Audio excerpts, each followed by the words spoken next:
Bismillahirrahmanirrahim. Assalamualaikum warahmatullahi wabarakatuh. Alhamdulillahirabbil alamin wa bihi nasta'inu ala umuri dunya waddin. Wa sallallahu wa sallama ala sayyidina Muhammadin khataman nabiyyin wa alihi wa sahbihi ajma'in. Wa la hawla wa la quwwata illa billahil aliyyil azim. Amma ba'd.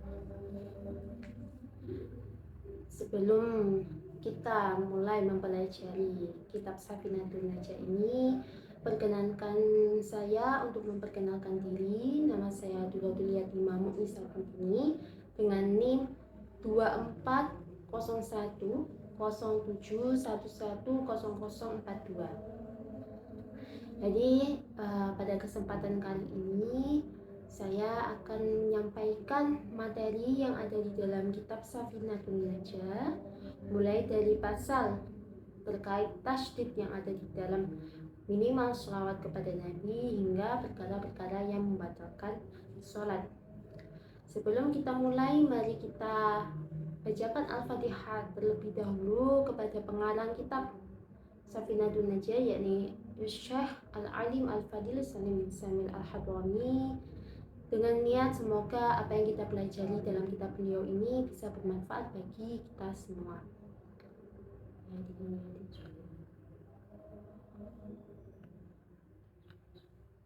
Al-Fatihah.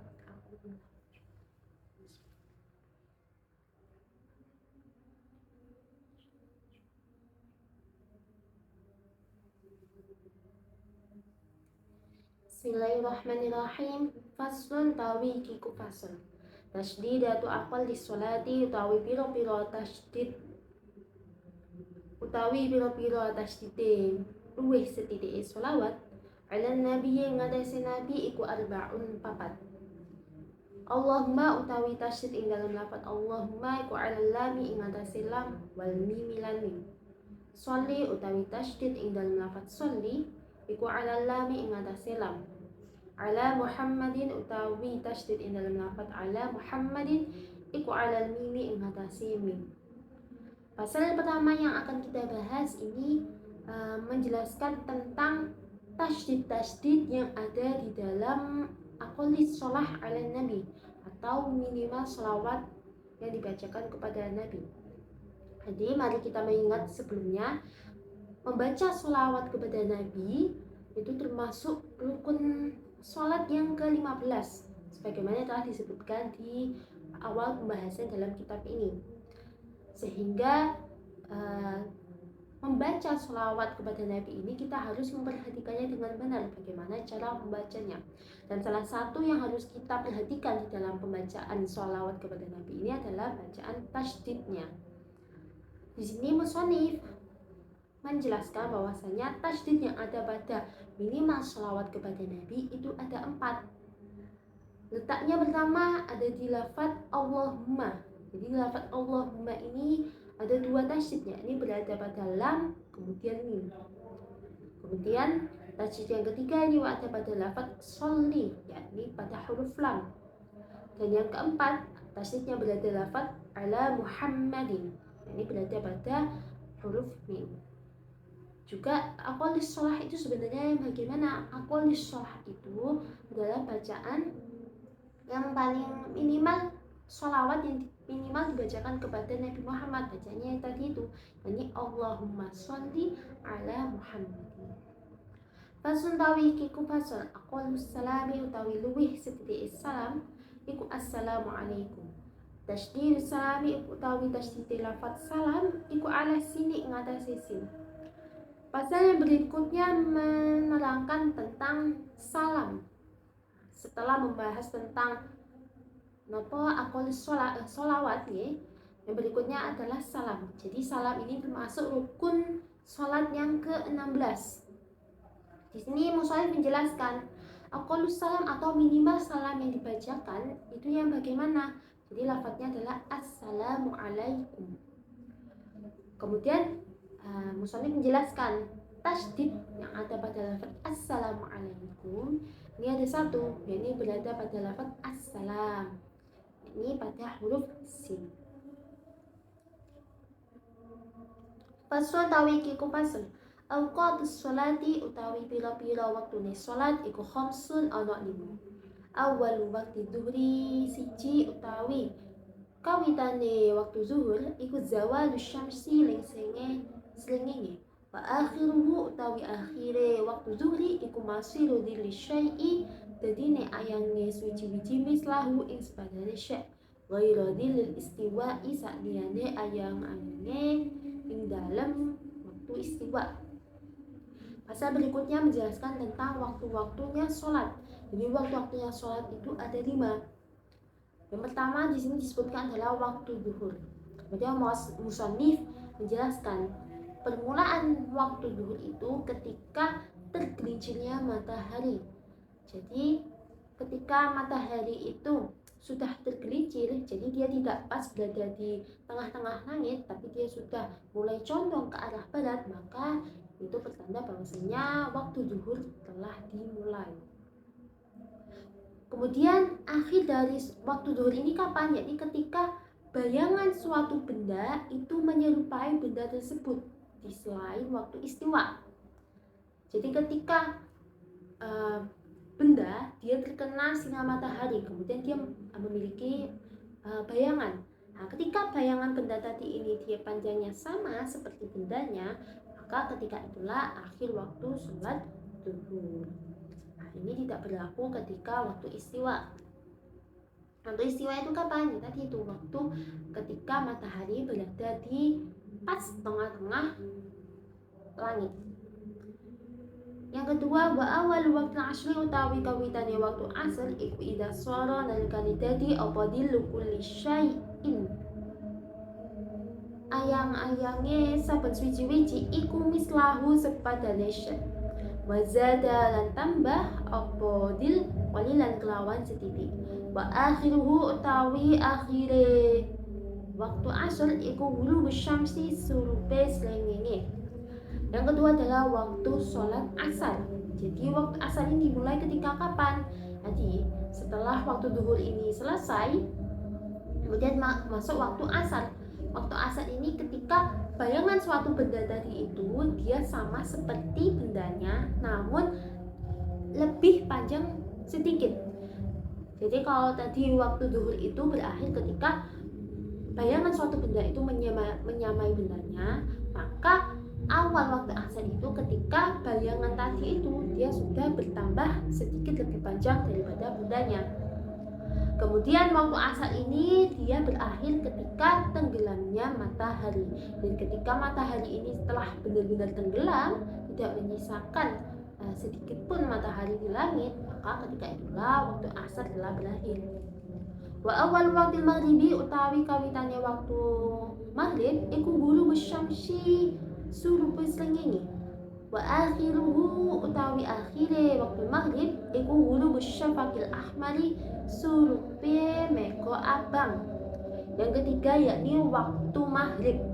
Waktu maghrib ini kapan?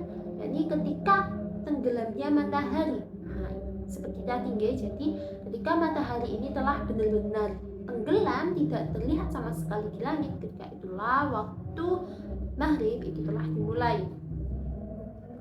Kemudian waktu maghrib ini akan berakhir ketika mega merah yang ada di langit itu tenggelam atau telah menghilang. Jadi ketika matahari ini telah terbenam, maka di langit itu dia akan muncul mega merah.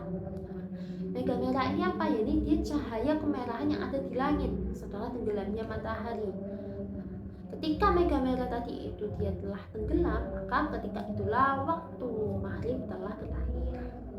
Wa awal waktu isya'i utawi kawitane waktu isya iku ghurub syafaqil ahmari surupe meko abang. Wa akhiruhu utawi akhire waktu isya iku tulu'ul fajri shadiqi muncule fajar shadiq.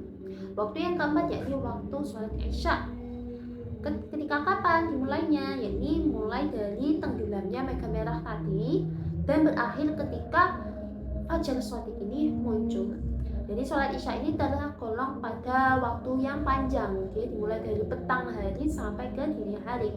Nah, petang hari ini ketika mega merah itu benar-benar telah tenggelam.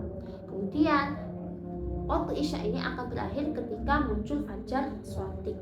Fajar shadiq itu yang bagaimana? Fajar shadiq itu cahaya yang dia membentang di cakrawala ketika dini hari.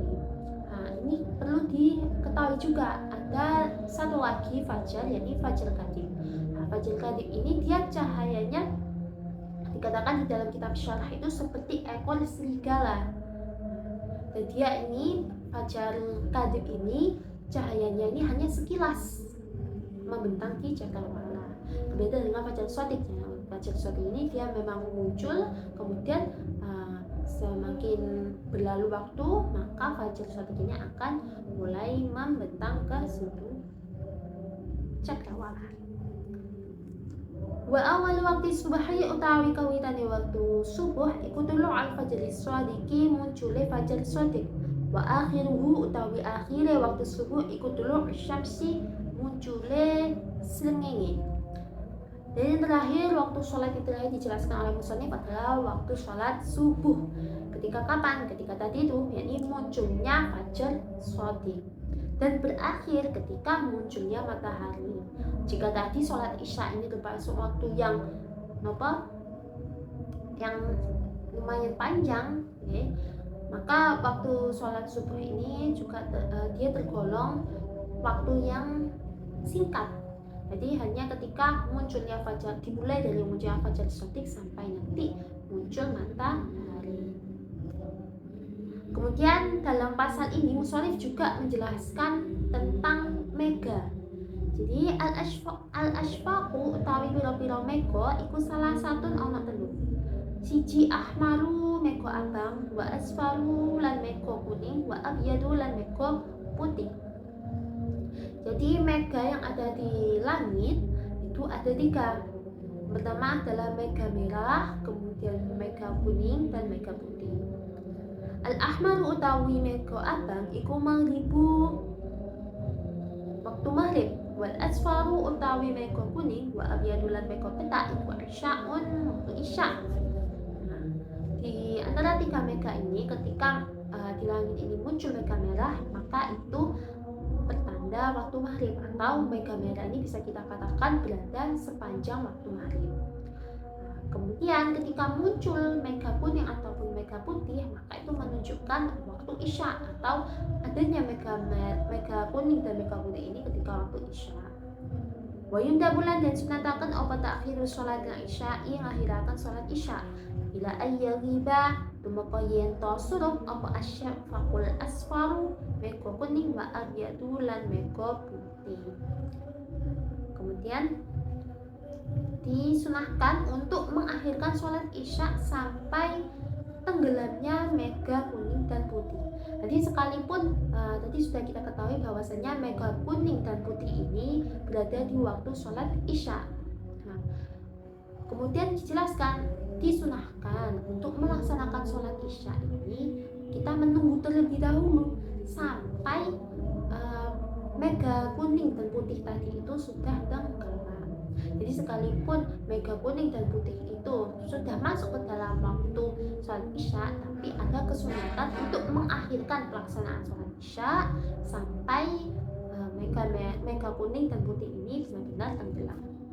Fasul tawi iki ku fasul tahrumu haram apa sholatu sholat allati kang laisa kang ora ana iku laha kedue allati apa sababun sebab mutaqaddimun kang disi'i wala muqarinun lan ora sebab kang barengi fi khamsati awqatin ing dalam 5 pira-pira waktu.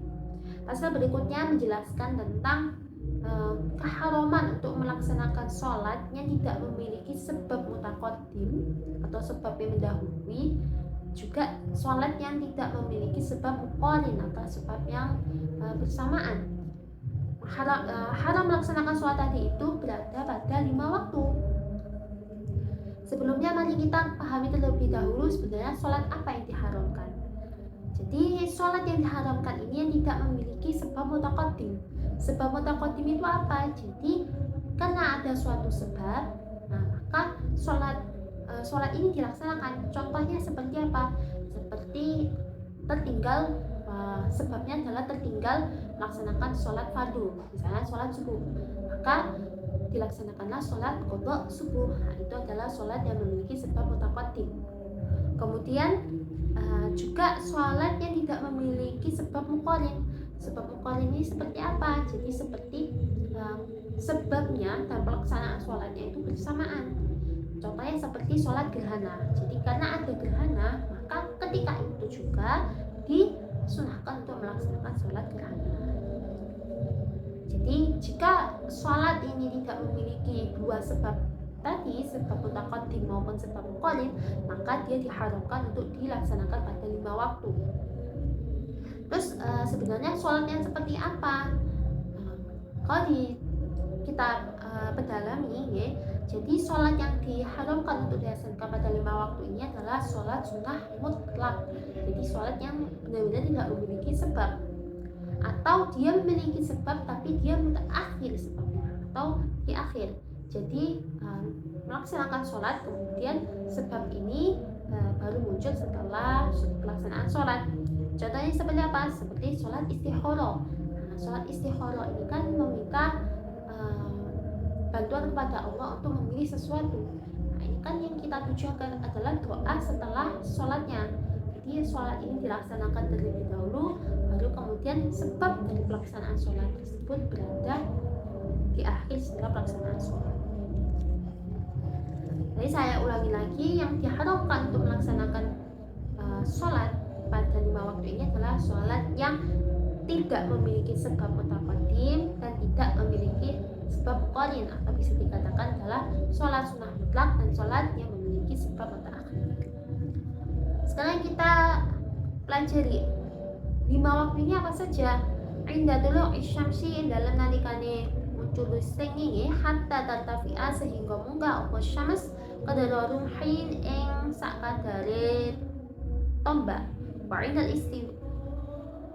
istiwa'i, lan dalam nalikane istiwa fi ghairi yaumil jum'ati, ing dalam sadane dina Jumat, hatta tazula, sehingga lengser apa syams. Jadi 5 waktu ini yang pertama adalah ketika munculnya matahari sampai dengan matahari ini naik hingga sekadar 1 tombak. Jadi ketika matahari ini dia sudah muncul, maka diharamkan untuk melaksanakan sholat sunnah mutlak ataupun sholat yang memiliki sebab mutaqaddim, sebab mutaakhir. Hingga kapan? Yakni hingga matahari ini naik sekadar 1 tombak. 1 tombak itu seberapa? Jadi di dalam kitab syarah dijelaskan 1 tombak itu sama dengan 7 dhiro. Nah, ini sesuai cara menghitungnya ini cukup dengan jarak pandang saja. Jadi ketika kita melihat, oh ternyata dia ini nampak sudah 1 tombak, maka itu yang dimaksud. Kemudian waktu yang kedua ini adalah ketika istiwa di selain hari Jumat. Jadi ketika waktu istiwa atau waktu ketika matahari ini benar-benar berada di tengah-tengah langit di selain hari Jumat, maka diharamkan untuk melaksanakan sholat sunnah mutlak, juga sholat yang memiliki sebab mutaakhir. Hingga kapan? Yakni hingga matahari ini tergelincir. Jadi ketika matahari ini dia masih ada di tengah-tengah langit, maka masih haram untuk melaksanakan. Sampai nanti ketika dia sudah tergelincir, maka keluarlah keharaman tersebut. Wa indal isfirari, dalam nalikan kuning-kuning, hatta tauruba, sehingga surup apa syams. Kemudian waktu yang ketiga adalah ketika langit ini berwarna kuning hingga tenggelamnya matahari. Wa ba'da sholati subuhi, dalam sakwise sholat subuh, hatta tatlu'a syamsu, hatta tatlu'a, sehingga muncul apa asyamsu srengenge. Waktu yang keempat yakni adalah setelah sholat subuh. Jadi ketika seseorang yang telah selesai melaksanakan sholat subuh, maka dia diharamkan untuk melaksanakan sholat yang tadi sudah kita sebutkan. Sampai kapan? Yakni sampai munculnya matahari atau terbitnya matahari. Pada sholat yang asli, dalam sakwise sholat asar, hatta tauruba, sehingga surup apa syams. Dan yang terakhir adalah waktunya ini setelah sholat asar. Jadi ketika seseorang telah selesai melaksanakan sholat asar, maka dia diharamkan untuk melaksanakan sholat tadi, sholat sunnah mutlak, juga sholat yang memiliki sebab terakhir, sampai nanti ketika matahari ini telah terbenam. Fasun tawi iki ku fasal sakata atus sholati utawi piro-piro menangi sholat iku sitatun ono 6. Fase berikutnya menjelaskan tentang waktu-waktu yang disunahkan untuk diam di dalam sholat. Di sini ada 6. Yang pertama, baina takbiratil ihrami, dalam nalikane dalam antara takbiratul ihram wa du'ail iftitahi lan donga iftitah. Yang pertama, ketika antara takbiratul ihram dengan doa iftitah itu disunahkan untuk diam terlebih dahulu. Jadi setelah takbir kemudian tidak langsung membaca doa iftitah tapi berhenti sejenak. Wa baina du'ail iftitahi, lan dalam tarane donga iftitah, wa ta'awudzi lan maca ta'awud.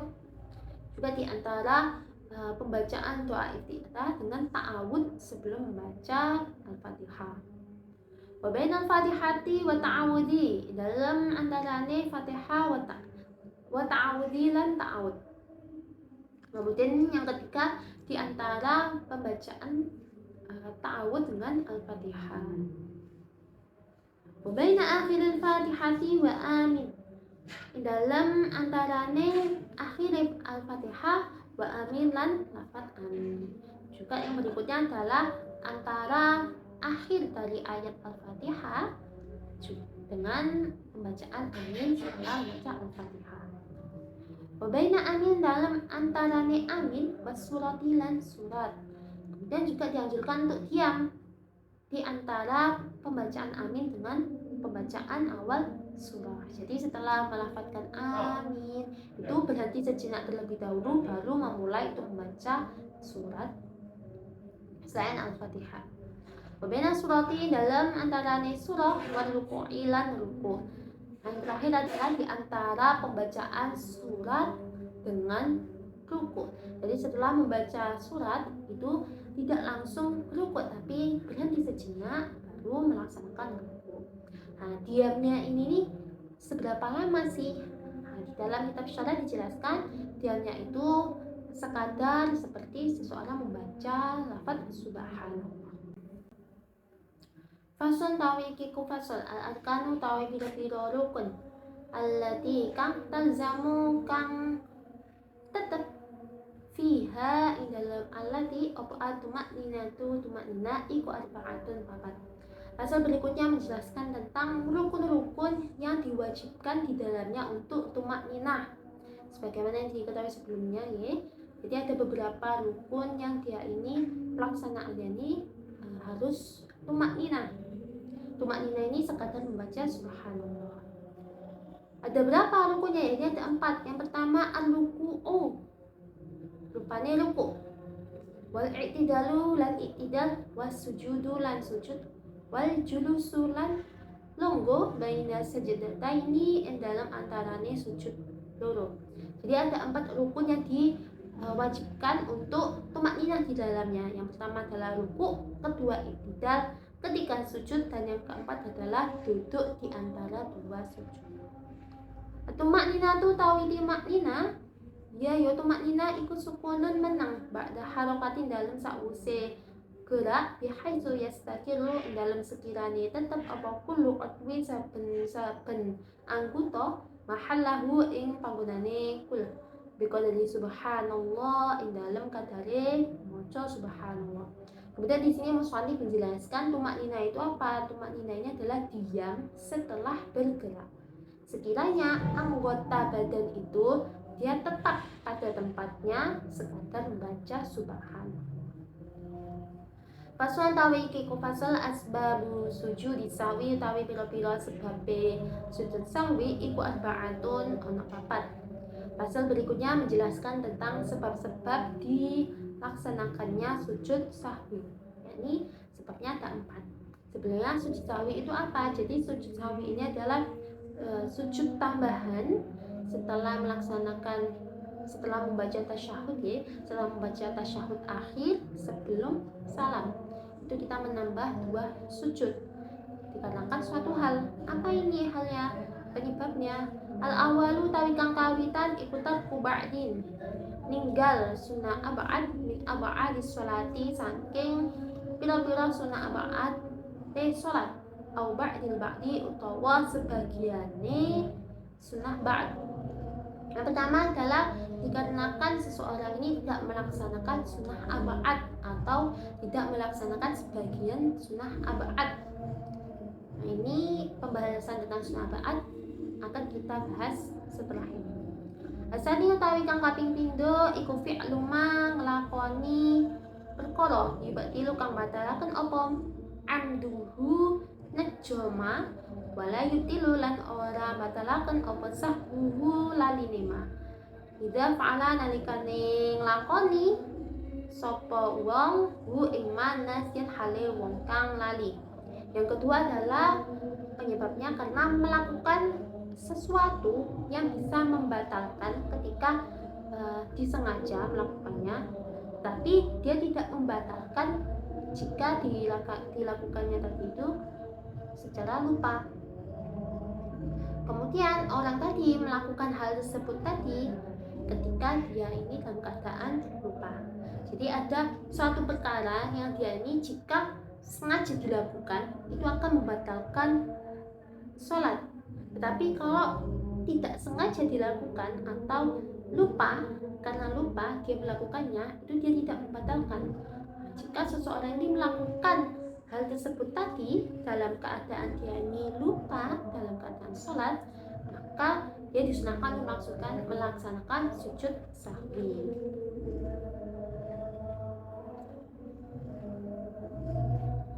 Asalisu tawi kang kaping 3 iku nakluru ni mindah rukun qauliyin kang bangsa ngucap ila ghairi mahallihi maring saliyane panggone rukun. Yang ketiga adalah meninggalkan yang ketiga adalah memindah rukun qauli pada selain tempatnya. Jadi yang ketiga itu ketika seseorang dia ini membaca rukun qauli.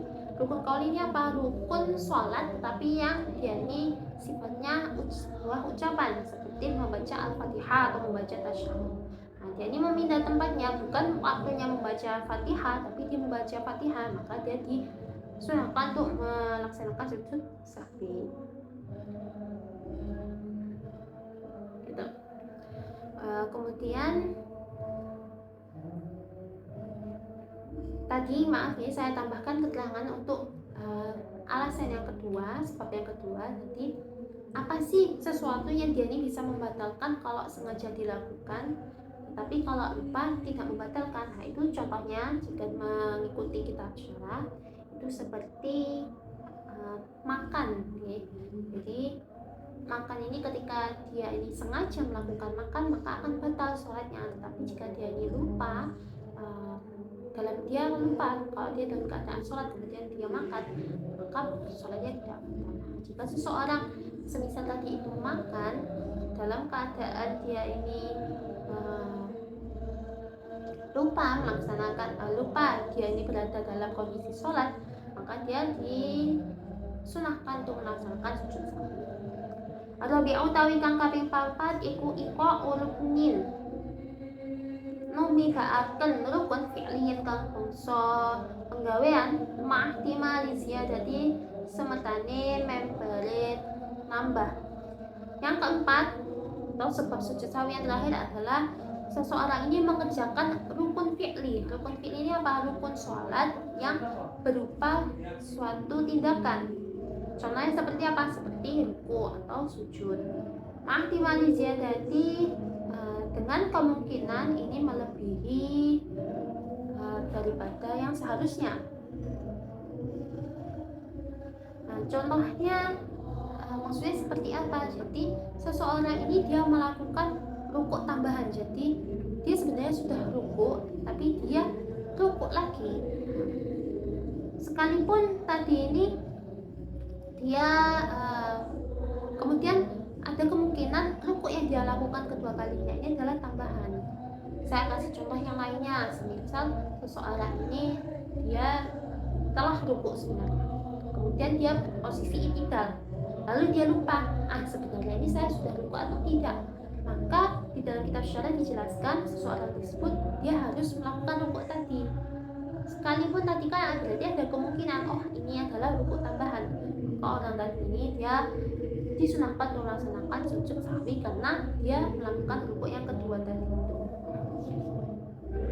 Fasun tawi iku fasal ab'ad sholati utawi biro-biro sunah ab'ad sholat iku sab'atun ono 8. Pasal berikutnya ini adalah pasal menjelaskan tadi apa sih sunah ab'ad itu. Jadi sunah ab'ad ini dia ada 7.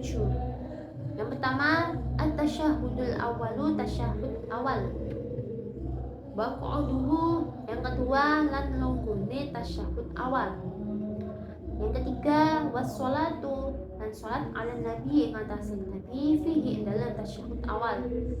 Yang keempat wassolatu ala ali, sholawat ing atas wassolatu lan sholawat ala ali ing atas keluarga nabi fit tasyahudil akhiri dalam tasyahud akhir. Wal qunutu lan qunut, wassalatu lan maca sholawat, wassalamu lan maca salam ala nabi ing atase nabi wa alihi lan keluarga nabi wa sahbihi lan sahabat nabi fihi dalam. Jadi sunnah ab'ad dalam sholat itu ada 7. Yang pertama adalah membaca tasyahud awal. Ini tasyahud awal itu dia hukumnya sunnah ab'ad, beserta duduk tasyahud awal itu juga sunnah ab'ad. Jadi semisal seseorang tadi ini dia lupa melaksanakan tasyahud awal, maka dia akan disunahkan untuk melaksanakan sujud sahwi. Dan ketika tadi ini membaca sholawat kepada Nabi di dalam tasyahud awal. Jadi kan memang tasyahud awal ini dia sebenarnya pembacaannya adalah tahiyat mubarakatus shalawatut thayyibatullah, assalamualaikum warahmatullahi wabarakatuh, assalamualaikum wa ala ibadillahi sholihin. Itu kan bacaan tasyahud. Kemudian jika kita membacakan sholawat kepada Nabi, maka itu termasuk dalam sunnah ab'ad. Kemudian yang keempat adalah sholawat kepada keluarga Nabi di tasyahud akhir. Jadi ketika tasyahud akhir kemudian ternyata bacaan tasyahudnya ini ditambahkan juga sholawat kepada keluarga Nabi, itu adalah sunnah ab'ad. Wal kunutu yang termasuk juga sunnah ab'ad adalah kunut. Kunut yang dimaksud di sini ini kunut apa? Ini kunut yang dilaksanakan ketika di rakaat kedua sholat subuh atau di rakaat terakhir ketika sholat witir di pertengahan akhir bulan Ramadan. Itu yang dimaksud dengan kunut yang termasuk sunnah ab'ad. Kemudian termasuk sunnah ab'ad adalah membaca sholawat juga salam kepada Nabi Muhammad, kepada keluarga beliau dan kepada sahabatnya di dalam bacaan kunut. Fasutawi iki ku fasal tabtulu batala apa as-sholatu sholat bi arba'a asyarata, kelawan sebab 14 khoslatan pekerti ini. Jadi pasal berikutnya adalah pasal menjelaskan tentang sholat ini dia batal disebabkan 14 perkara. Apa saja? Yakni bil hadasi, sebab hadas. Jadi ketika seseorang ini melaksanakan sholat, kok ternyata dia di tengah pertengahan sholat dia ini berhadas, baik itu hadas besar ataupun hadas kecil. Hadas besar seperti maaf dia mengeluarkan mani, atau dia berhadas kecil contohnya seperti maaf dia kentut, maka sholatnya akan batal. Wabi wuqu'in najasati lan tumibani najis ilam tulqa yento ora dan buang opo najasa halain dalam saknalika ya hamlin saking tanpa gowo.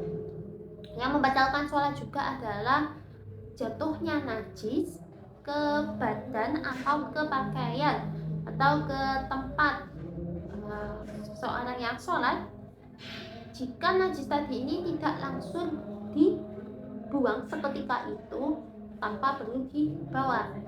Jadi ketika ada najis yang jatuh misalnya ke pakaian seseorang, ternyata dia tidak langsung dibuang, maka sholatnya akan batal. Kemudian di sini disebutkan ilam tuqahalan min ghairi hamlin. Ini menjelaskan bagaimana cara membuang najis yang benar agar sholatnya tidak batal. Dia harus tuqahalan, harus dibuang seketika itu. Selain itu juga pembuangannya itu min ghairi hamlin, tanpa perlu dibawa. Jadi ketika membuang najis tadi itu seketika itu tadi, itu tidak boleh najisnya kita buang dengan cara dibawa najisnya, entah itu atau semisal ada di baju bagian lengannya, entah itu digerakkan seperti ini, yang penting tidak boleh dipegang. Jadi harus ketika dan tidak boleh dibawa cara membuangnya. Yang berikutnya wangkisyafil aurati lan kebukane aurat ilang pustitar yaitu ora den tutup apa aurat ha dalam sanika. Ini ketika aurat itu terbuka, kemudian auratnya tadi ini tidak langsung ditutup. Wanutki lan ngucap bi harfaini kelawan huruf au harfin utawa sak huruf mufhimin kang mahamaken amdan kelawan nejo.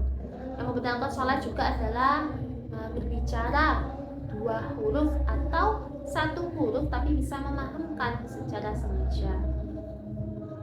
Lagi satu huruf yang memahamkan itu seperti apa? Jadi di dalam bahasa Arab itu memang ada lafaz yang dia ini hanya satu huruf tapi sudah memahamkan, seperti lafaz roh yang artinya lihatlah. Itu sekalipun dia satu huruf tapi dia sudah memahamkan. Jika diucapkan secara sengaja maka sholatnya akan batal.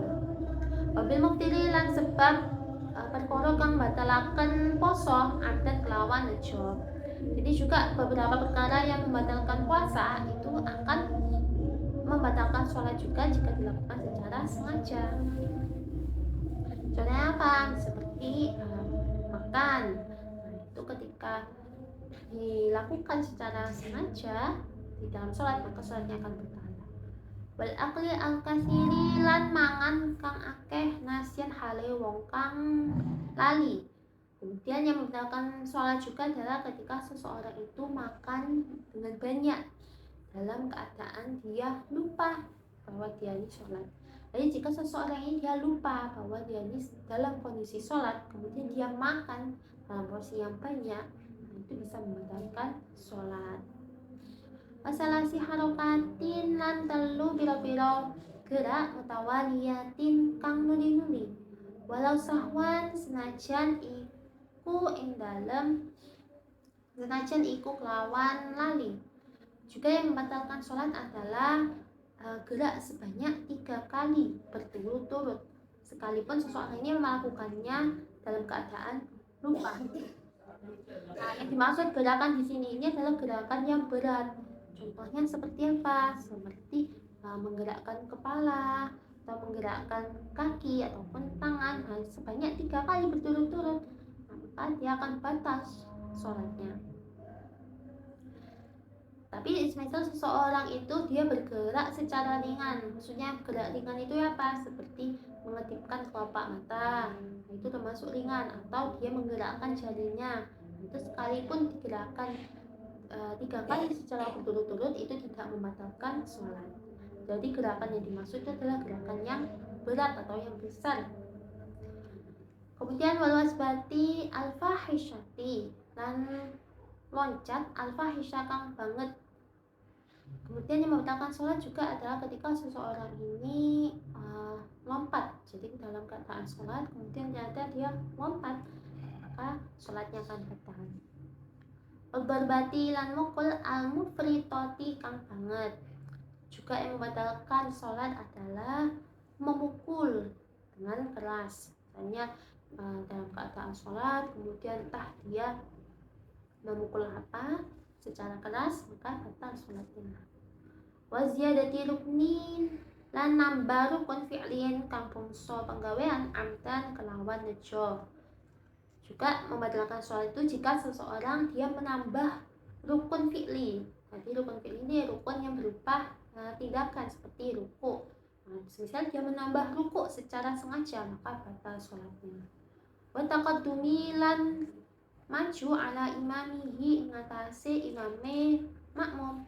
birukna ini kelawan rong rukun fi'liya ini kang bangsa fi'li. Maaf, takut dumilan disi'i. Jadi ketika seorang makmum ini dia mendahului imam sebanyak 2 rukun fi'li, maka akan batal sholatnya. Contohnya seperti apa? Jadi ketika imam itu dia masih ruku, kok ternyata makmumnya ini sudah sujud. Nah, itu kan sudah mendahului 2 rukun ya, sudah mendahului iktidalnya imam, juga mendahului sujudnya imam, maka makmum tadi ini dia akan batal sholatnya.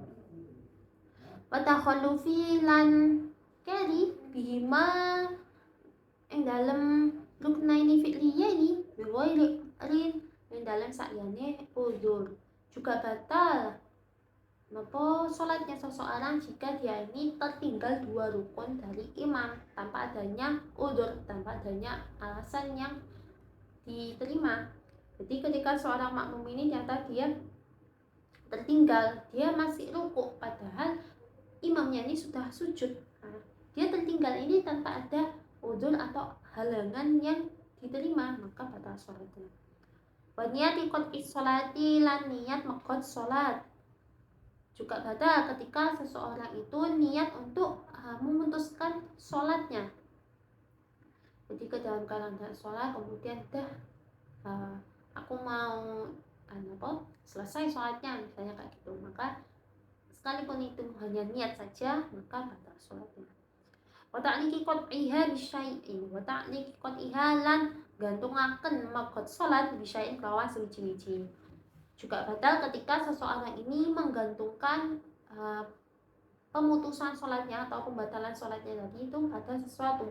Contohnya seperti apa? Misal seseorang ini dia berniat jika namaku dipanggil maka aku akan membatalkan sholat. Sekalipun seseorang tadi itu dia masih belum benar-benar dipanggil namanya, karena dia sudah menggantungkan pemutusan sholatnya pada sesuatu, maka sholatnya akan terhitung batal. Wa taradudi lan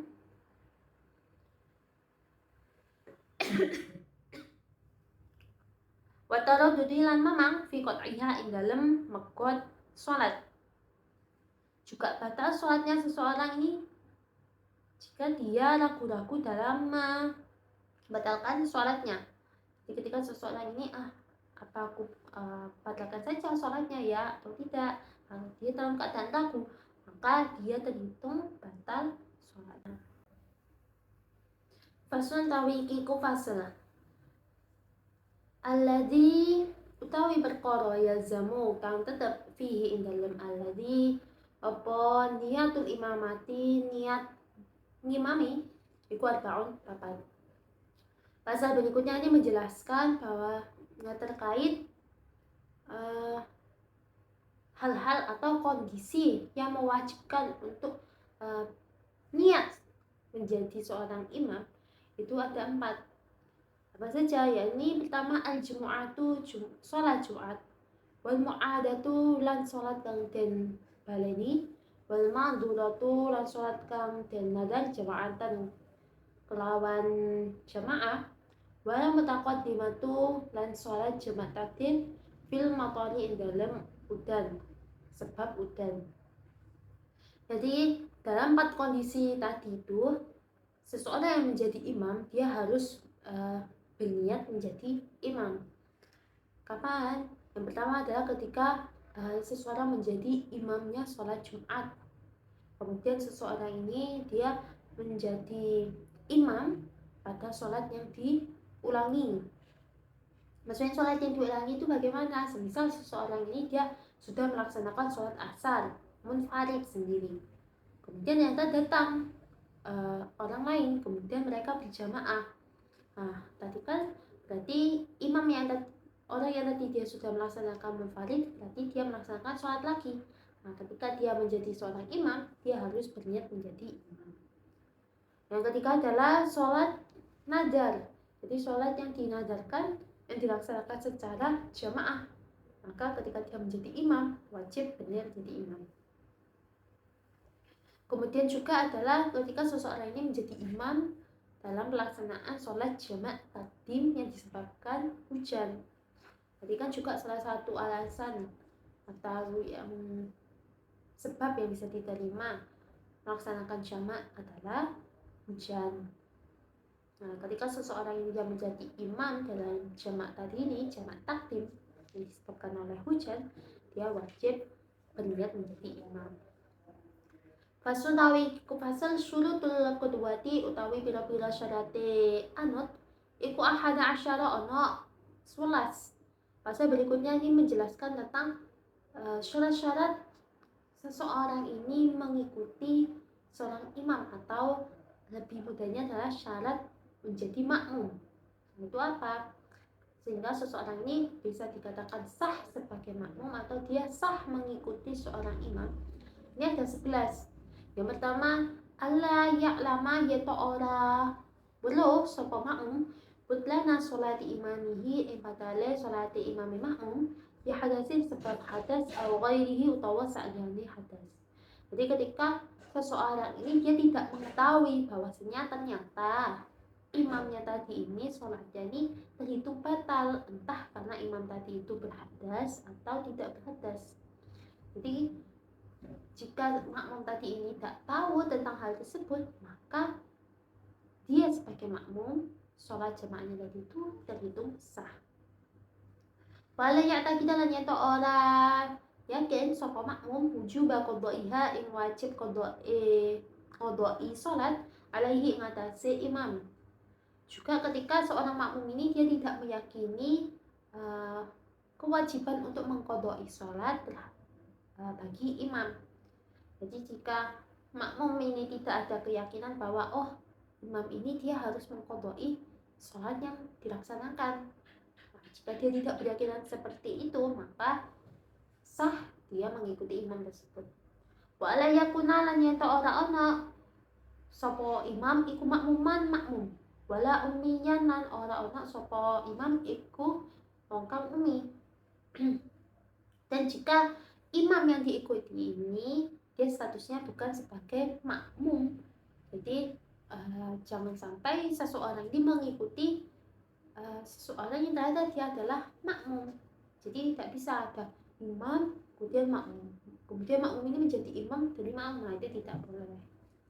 Juga tidak boleh makmumnya tadi ini orang yang ummi atau orang yang tidak bisa baca dan tulis.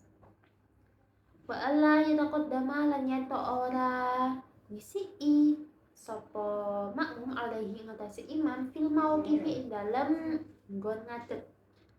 Juga makmum ini dia tidak boleh mendahului atau dia ini posisinya lebih depan daripada imamnya.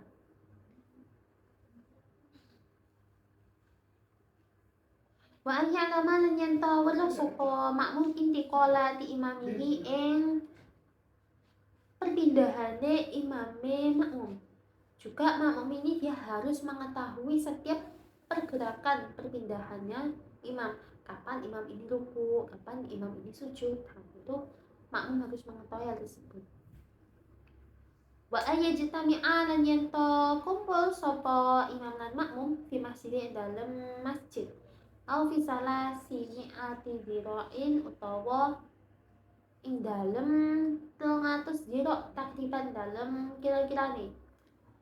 Juga makmum dan imam dia harus berada pada satu tempat atau satu masjid, atau paling tidak imam dan makmum ini dia berada pada jarak kira-kira 300 dhira'. Wa ayan wiya lan yantonian sapa makmum al qudwata ing anut awil jamaah atau ing jamaah. Kemudian sebagai seorang makmum dia ini harus benar-benar berniat mengikuti atau berniat untuk jamaah. Beda ya dengan imam. Jadi ketika imam itu menjadi seorang imam, jadi selain tadi sebelumnya 4 kondisi yang disebutkan, maka imam itu tidak wajib berniat menjadi seorang imam. Berbeda dengan makmum. Kalau makmum dia ini harus niat sebagai makmum di setiap sholat yang dia laksanakan secara jamaah. Wa ayyana faqalan yen to nyocoki apa nat sholataihima urutane sholate imam lan makmum. Juga urutan pelaksanaan setiap rukun sholatnya imam dan makmum itu harus cocok. Jadi tidak bisa makmumnya ini dia sudah ruku kok ternyata makmumnya tidak, itu tidak boleh. Jadi ketika imamnya ini mulai ruku, maka makmumnya ini mengikuti imamnya ruku. Wa alla yukhalifa lan yen ora nulayani ing wa alla yukhalifa lan yen ora nulayani sapa makmum ing imam fi sunnatin ing dalam sunnah fahishatin kang Allah apa al mukhalafatu nulayani nih.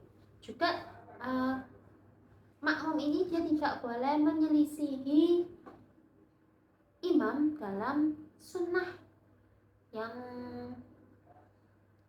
terhitung jelek atau terhitung buruk penyelisihannya.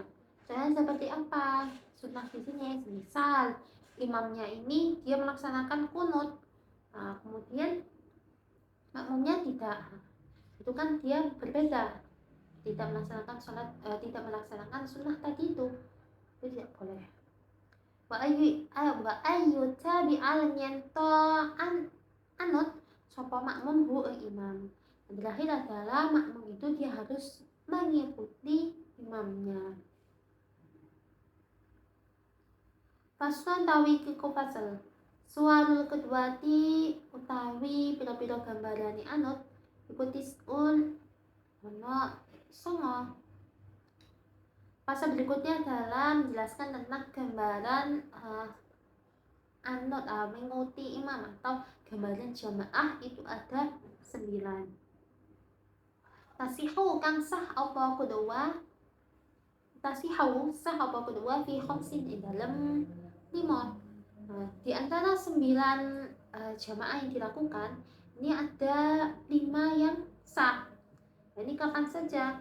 Qudwatu rajulin anute wong lanang bi rajulin lawan wong lanang. Jika seorang laki-laki mengikuti laki-laki, itu maka sah. Wa qudwatu mra'atin bi rajulin, wa qudwatu mra'atin lan anute wong wedok bi rajulin kelawan wong lanang. Jika perempuan mengikuti laki-laki, itu sah.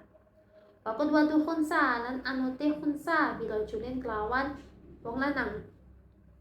Jika seorang khunsa atau orang yang memiliki dua kelamin itu mengikuti laki-laki, itu maka sah.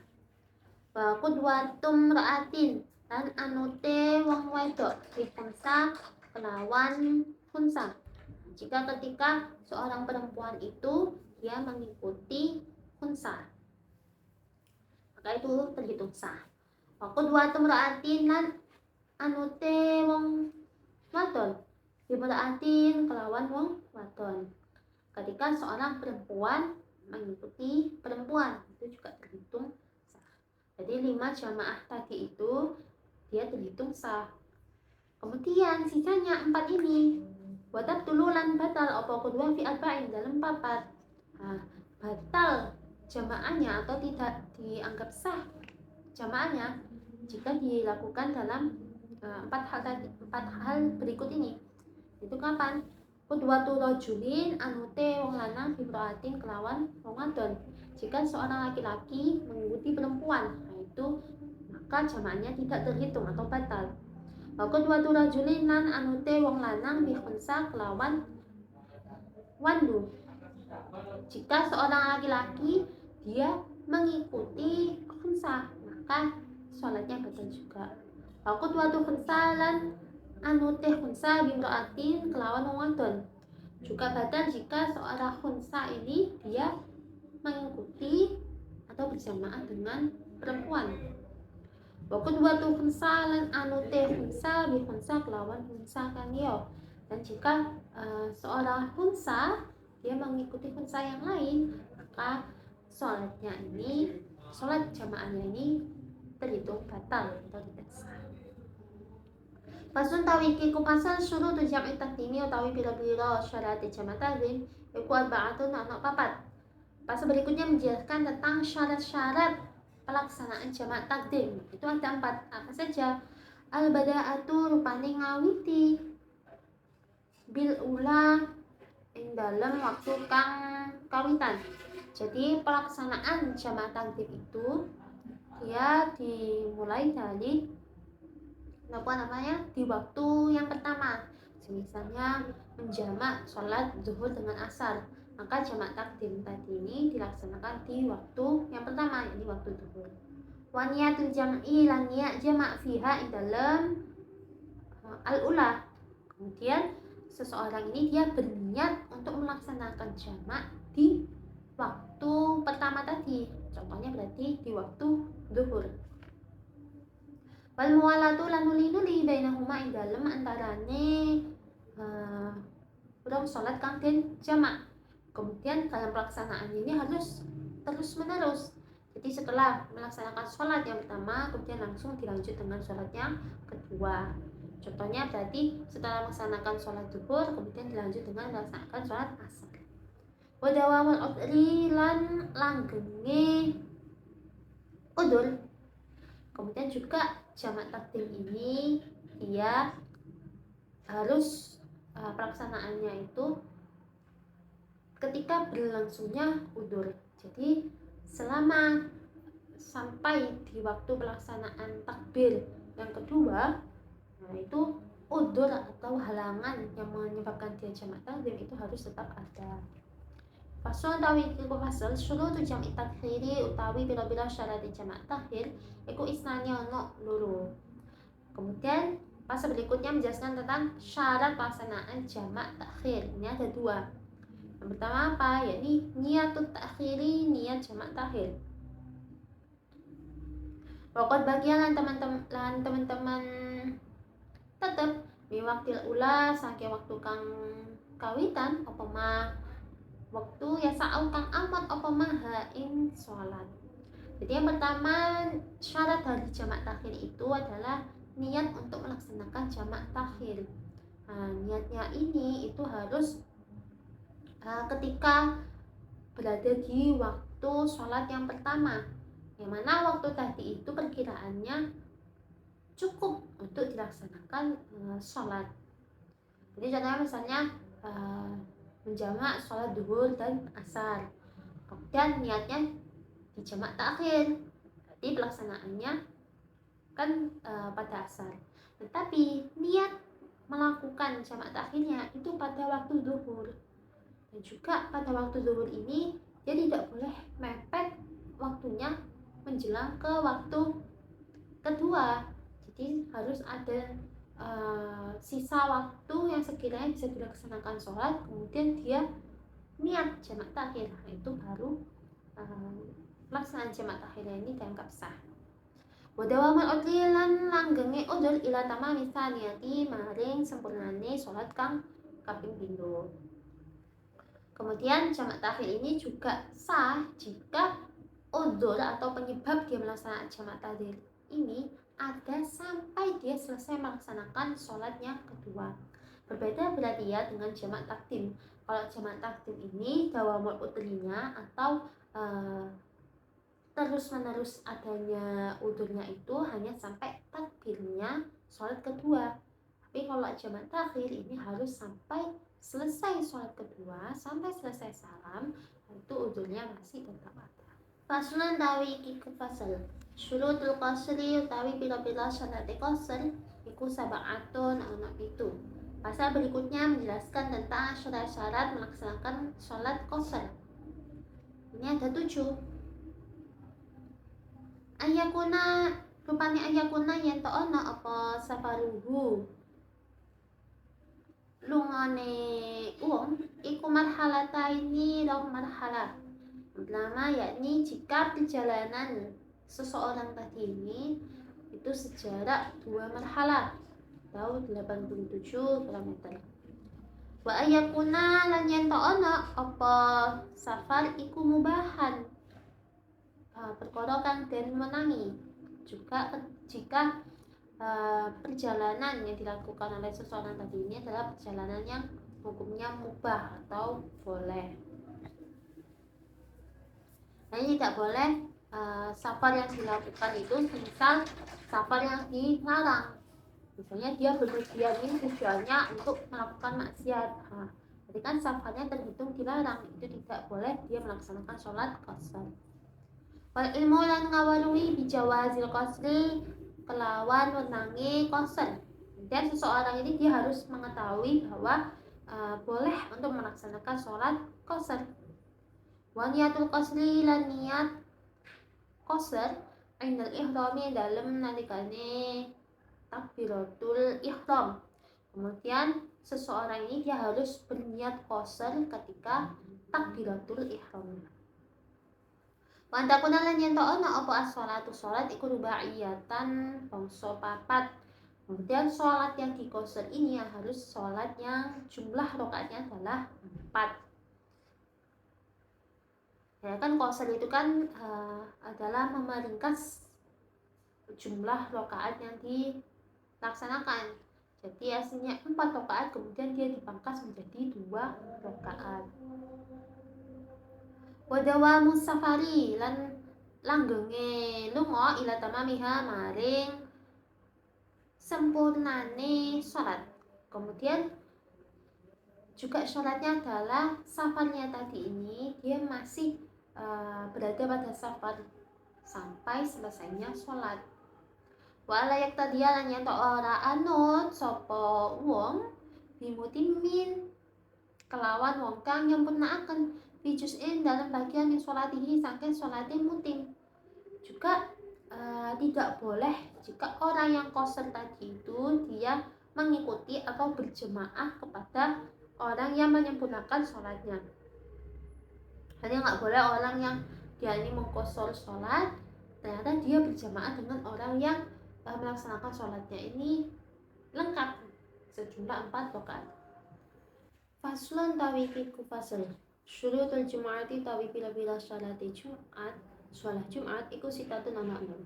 Pasal ini menjelaskan tentang syarat-syarat pelaksanaan sholat Jumat itu ada 6. Antakuna yen to ana apa Jumat kuluha ya sakabehane Jumat iku fi waqti dhuhrin dalam waktu zuhur. Jadi pelaksanaan sholat Jumat ini secara keseluruhan termasuk dengan khutbahnya itu harus pada sholat waktu zuhur. Wa antu qamalan yen to den jumenengaken apa Jumat fi khitatil waladi dalam garise negara. Juga sholat Jumat ini dia harus dilaksanakan di wilayah yang masuk dalam wilayah negara. Jadi semisal seseorang melaksanakan sholat Jumat ini pada suatu hutan antah berantah misalnya, itu maka tidak sah sholat Jumatnya karena tidak tergolong wilayah suatu negara. Wa antu sholat yang itu dan sholat apa Jumat jamaatan kelawan jamaah. Kemudian sholat Jumat ini harus dilaksanakan secara berjamaah. Wa ayyakunu lan yen to ana sapa wong akeh iku arba'ina 40 ahroron kang merdeka dukuron kang lanang baligina kang wis bale mustautinina kang mukim kabeh. Kemudian jamaah sholat Jumat ini dia harus berjumlah 40 orang. Yang mereka ini adalah orang yang merdeka, orang laki-laki yang sudah balik, dan mereka adalah orang yang mukim atau orang yang menetap di tempat tersebut. Jadi bukan orang yang bersafar. Wala tasbika lan yen ora disi apa ha ing Jumat wala tuqarina lan ora barengi ha ing Jumat apa Jumatun Jumat kang liya fitil kal baladi ing dalem mengkono negara. Juga syaratnya adalah tidak boleh ada ini Jumat ya, sholat Jumat yang dilaksanakan. Kemudian ada sholat Jumat yang lain yang dia ini mendahului Jumat yang ini atau pelaksanaannya ini bersamaan, ada 2 sholat Jumat di satu negara.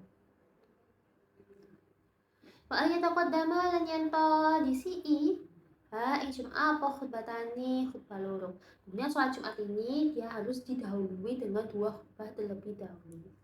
Fasun tawi iku pasal arkanul khutbataini tawi pira-pira rukunnya khutbah loro iku khamsatun ana 5. Kemudian pasal berikutnya menjelaskan tentang rukun-rukun yang ada di dalam khutbah sholat Jumat, ada 5. Berikutnya hamdulillahi muji Allah bihima di dalam khutbataini. Pertama yakni harus ada pujian kepada Allah di dalam dua khutbahnya. Wassalatu lan maca sholawat ala nabi yang ngatasin nabi bihima di dalam khutbataini. Kemudian harus membaca sholawat kepada Nabi di dalam khutbahnya. Wal wasiyatu lan wasiat bitakwa kelawan takwa fihima ing dalam khutbataini. Kemudian juga khutbah itu dia harus mengandung wasiat untuk bertakwa di dalamnya. Wa qira'atu ayatin lan maca ayat minal Qur'ani saking Qur'an fi ihdahuma ing dalam salah sijine khutbataini. Kemudian di salah satu khutbahnya itu harus memuat bacaan ayat Al-Qur'an. Wa du'a lan lil mukminina lan maring pira-pira wong mukmin lanang wal mukminati lan pira-pira wong mukmin wadon fil akhirati ing dalam akhir khutbah. Kemudian di dalam akhir khutbah itu harus berisi doa kebaikan terhadap orang mukmin baik yang laki-laki maupun yang perempuan. Pasuan tawi iku pasal syurutul khutbatain tawi pira-pira syarat saya khutbah loro iku asyaratono 10. Setelah membahas tentang rukunnya atau hal-hal yang harus dilaksanakan di dalam khutbahnya, sekarang kita membahas tentang syarat sahnya khutbah. Ini ada 10. Atau harotu rupanya atau harotu suci anya hadasa ini saking hadas loro al asghari kang cilik wal akbari lan gede. Jadi orang yang menjadi yang menyampaikan khutbah atau biasa kita sebut dengan khatib, dia harus suci dari 2 hadas, baik hadas kecil maupun hadas besar. Selain itu juga jamaahnya juga harus dalam keadaan suci nggih. Waktu haratulan suci anti najasati lan saking najis fi dalam klambi wal badani lan badan wal makani lan panggung. Kemudian harus suci pakaian, kemudian badan dan tempat ketika khutbah itu harus suci dari najis juga. Wasatul aurati lan nutup aurat, harus menutup aurat ketika pelaksanaan khutbah. Wal qiyam lan ngadeg ala qadiri ngatasi wong kang mampu. Kemudian bagi khatib dia harus berdiri jika mampu dalam menyampaikan khutbahnya. Wal julusu lan lungguh bainahuma dalam antaranya khutbataini fawqatu maninati sholati ing dalam dukure tumakninati sholat. Kemudian di antara 2 khutbah itu, jadi setelah menyampaikan khutbah yang pertama, sebelum dilanjutkan kepada khutbah yang kedua, khatibnya tadi ini dia harus duduk terlebih dahulu, sekadar melebihi sedikit dari tumakninanya sholat. Wal muwalatu lan nuli bainahuma dalam antaranya khutbataini wa baina sholati lan dalam antaranya sholat. Kemudian pelaksanaannya khutbah ini dia harus terus menerus. Jadi setelah khutbah pertama, kemudian dilanjutkan dengan khutbah kedua, kemudian langsung dilanjutkan pada sholat Jumatnya. Wa antakuna lan yatauna apa khutbatain iku bil arabiyati kelawan bahasa Arab. Jadi khutbahnya tadi ini yang disampaikan itu harus berbahasa Arab. Nah, kalau yang sekarang ini berarti tidak mungkin full bahasa Arab. Jadi biasanya khutbah itu disampaikan yang pertama dengan bahasa Indonesia atau bahasa yang dipahami oleh jamaah, kemudian baru khutbah yang kedua ini dia full dengan bahasa Arab. Wa ayyusmi'a lan yantong rumu'aken sapa khatib ha ing khutbah arba'ina ing 40 wong. Kemudian khutbah tadi itu harus diperdengarkan kepada 40 orang. Wa anakuna lan yento ono apa kuluha sekabare khutbatanya iku fi waktu zuhri dalam waktu zuhur. Kemudian pelaksanaannya khutbah itu harus semuanya ada di dalam waktu sholat zuhur. Faslun tawi iki ku fasal. Alladzi tawi perkara yazamu kang wajib apa alladzi lil mayyiti mari mayyit iku arba'u khisalin ana papat pira-pira bekerti. Pasal berikutnya menjelaskan tentang hal-hal yang wajib bagi seorang mayit. Ini tempat rupanya ghusluhu ngadusi mayit, wa takfinuhu lan ngafani mayit, wassalatu lan salat alaihi atasi mayit, wa dafnuhu lan mendem mayit. Jadi ada 4 hal yang menjadi haknya seorang mayit. Yang pertama dia dimandikan, yang kedua dia dikafani, ketiga dia disolati, dan yang keempat dia dikuburkan. Faslun tawi kiko fasal aku ghusli tawi luwih setitike adus wedusi ku takmimu badanihi ngerataaken badane mayit bil ma'i kelawan banyu. Pasal berikutnya ini menjelaskan gambarannya memandikan mayit. Jadi minimalnya memandikan mayit itu adalah meratakan air ke seluruh badannya mayit. Wa akmaluhu tawi luwih sempurnane ghusl iku ayo sila yen to basuh sapa wong sauataihi ing perkara lorone mayit. Kemudian cara paling sempurnanya dalam memandikan mayit itu bagaimana? Jadi pertama dia membasuh dua perkaranya si mayit. Yang dimaksud di sini adalah dubur dan kubul. Pak Izila lan nyento ngilangaken sapa wong al-qadara ing reget min anfihi saking ilunge mayit. Kemudian kotoran yang ada di dalam hidungnya mayit dibersihkan. Wa iwad lan nyento muduaken sapa wong hu ing mayit. Kemudian mayit tersebut diwudukan. Wa ibukan lan nyento gosok sapa wong badanahu ing badane mayit bisri kelawan dan midoro. Kemudian seseorang yang memandikan mayit tadi itu dia menggosok badan mayit menggunakan daun bidara. Wa ayat subalan nyantong ngesok sapa wong almaa ing banyu alaihi ing atase mayit salasan kelawan dulu. Kemudian orang yang memandikan tadi ini dia menuangkan angin ke badannya mayit sebanyak 3 kali.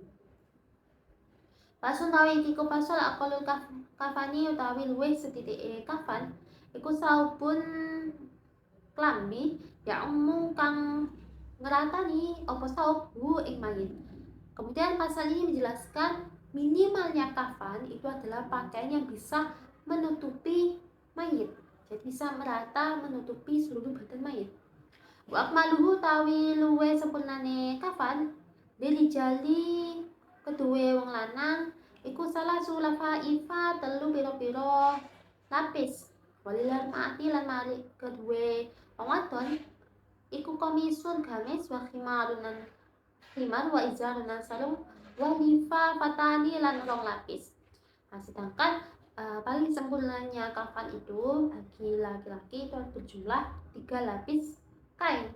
Sedangkan bagi perempuan ini dia paling sempurnanya memuat ada gamis, kemudian ada kerudung, ada sarung dan 2 lapis kain. Pasun tawi ku pasal arkan sholat jenazati utawa pira-pira rukun sholat jenazah iku sab'atun ana 7. Pasal ini menjelaskan tentang rukun-rukun pelaksanaan sholat jenazah itu ada 7. Dimulai dari apa? Al-awal utawi kang kawitan iku niatun niat. Yang pertama dimulai dengan niat melaksanakan sholat jenazah. Asani utawi kang kaping pindho iku ada utakbiratin papat pira-pira takbir. Kemudian pelaksanaan sholat jenazah ini dia membuat 4 takbir, jadi berbeda dengan sholat-sholat yang biasanya yang hanya ada 1 takbir saja nih. Asal iso utawi kang kaping 3 iku al-qiyamu ngadeg al-qadiri ngatasi wong kang mampu. Yang ketiga, pelaksanaan sholat jenazah ini dalam keadaan berdiri. Jadi sholat jenazah itu dia tidak memuat ruku ataupun sujud, jadi hanya full berdiri saja, memuat 4 takbir dan pastinya dilaksanakan dengan berdiri bagi orang yang mampu. Arabi utawi kang kaping 4 iku qiraatul Fatihati, maca Fatihah. Jadi di dalam 4 takbir, setelah takbir pertama orang tersebut membaca Al-Fatihah.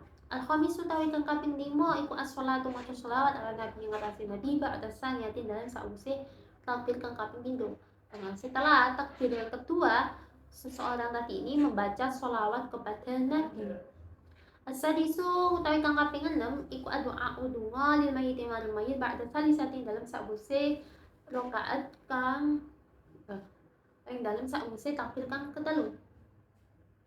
Kemudian setelah takbir yang ketiga, seseorang ini membacakan doa bagi mayit. As-sabi utawi kang kaping 7 iku assalamu salam. Setelah takbir yang keempat, barulah seseorang itu salah. Fasun tawi kiku pasal aku. Kullu dafni utawi luwih sedhine ngubur iku frotun lubangan. Tak tumu kang umpetaken apa froro ihatahu ing ambune mayit. Jadi minimal penguburan itu bagaimana? Jadi penguburan itu minimalnya adalah ada suatu lubang yang dia ini bisa menutupi baunya mayit. Watahrusu lan ngrakso apa hufrahu ing mayit minas sibai saking hayawan buas. Juga bolongan tadi ini, lubang tadi ini dia bisa menjaga jasadnya mayit tadi dari hewan buas. Itu adalah minimal penguburan. Wa akmaluhu tawi luwe sempurnane ngubur iku qomatun sak pangadekan babas suatu lan sak pengawe wa yudau lan den seleh apa khaduhu pipine mayit ala turabi ing atase tanah wajib bulan wajib apa taujihuhu matepaken mayit ilal kiblati maring kiblat. Sedangkan paling sempurnanya penguburan itu adalah mayit ini diletakkan di dalam lubang yang tingginya ini seperti berdirinya seseorang plus ditambah dengan pengangkatan tangan. Jadi lubangnya itu dia sedalamnya seperti orang yang sedang berdiri, kemudian orang tersebut mengangkat tangannya.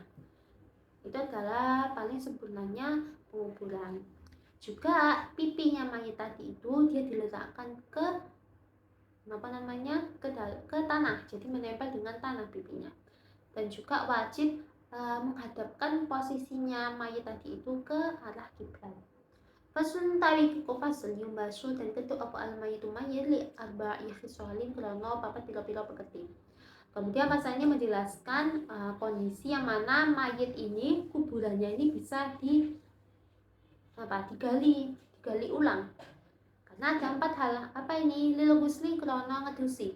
Di dalam itaqaya nanikanane ora wah apa mayit.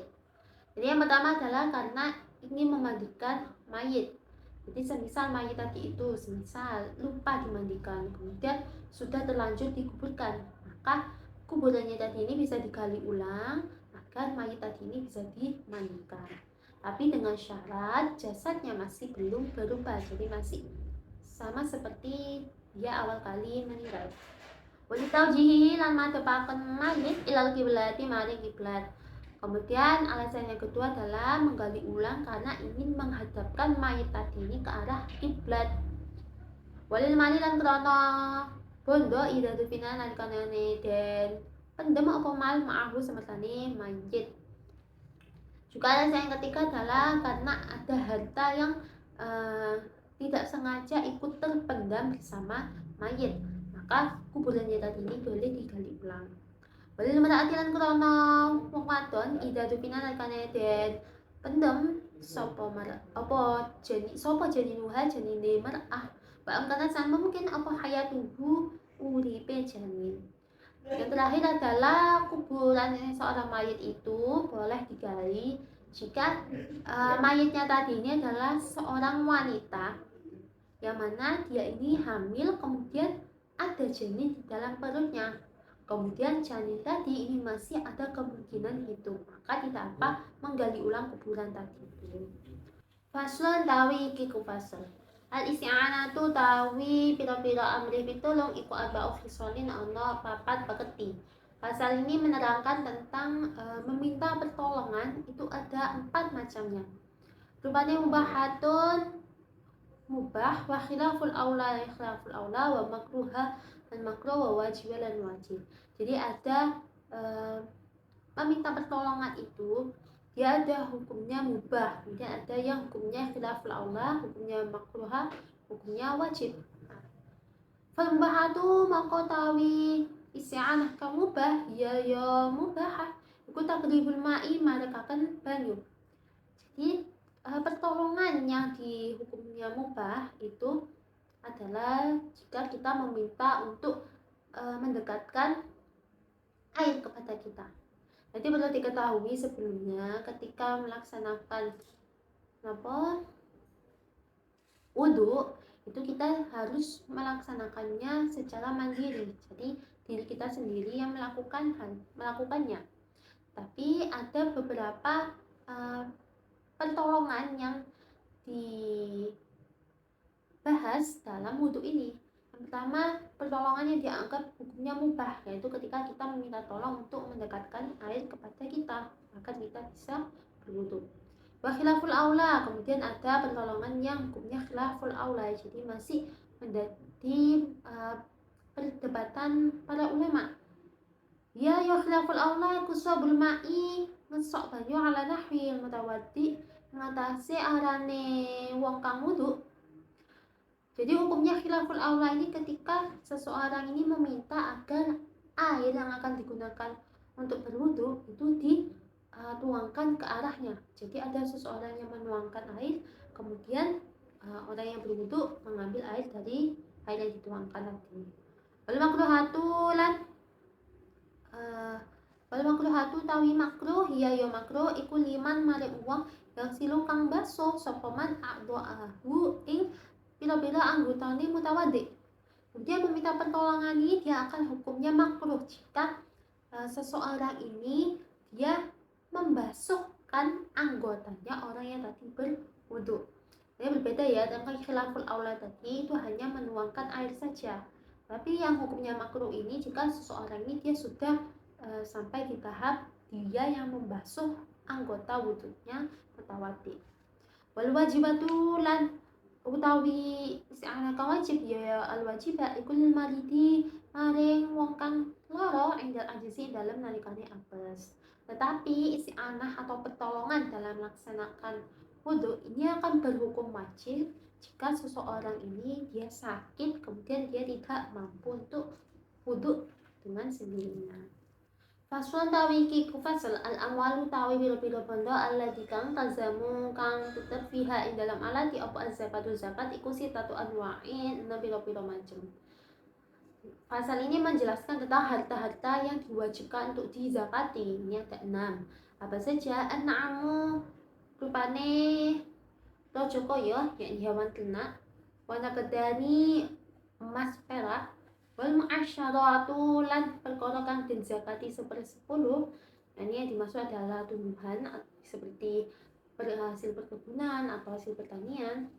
Wa amral tijarati lan pira-pira bandane dagang wa wajibuha utawi wajibe tijarah kudu ba'u usri 1/10 kimati audu tijarati ruba'u usri kimati audu tijarati 1/10 aji kertane bondo dagang.